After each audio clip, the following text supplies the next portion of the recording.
ang social media post ni Ogie Alcacid na "We say farewell to a tower of strength and tower that served the Filipino."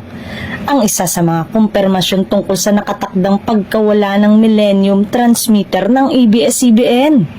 Matatagpuan ang higanting tower sa kanto ng Mother Ignacia Avenue at Sergeants Guerra Avenue, Quezon City.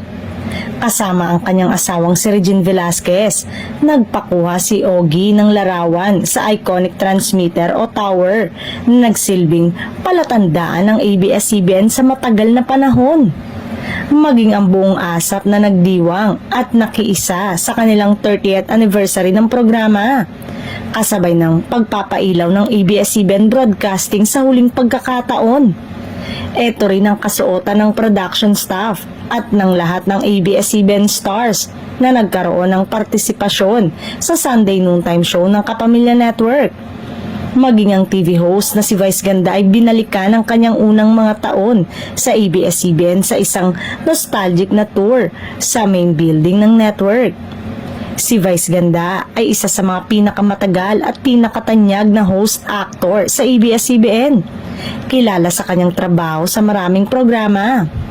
Noong nagsimula siya sa industriya, hindi niya inakala na magiging ganito kahaba at makabuluhan ang kanyang karir. Mula sa pagiging isang komedyante, umangat siya bilang isa sa mga pinagkakatiwalaang host ng bansa. Sa Instagram post naman ni Bianca Gonzalez ay ibinahagi nito ang kanyang damdamin habang iniikot ang lugar kung saan siya nagsimula bilang isang bagong muka sa telebisyon. 2 dekada na ang nakalipas. So many memories in this space. 20 years old, Bianca had no idea what was in the store for her. Sa kanyang pagbalik sa main building ng ABS-CBN, hindi niya maiwasang balikan ng lahat ng pinagdaanan niya, mga hirap, saya, tagumpay sa loob ng 2 dekada.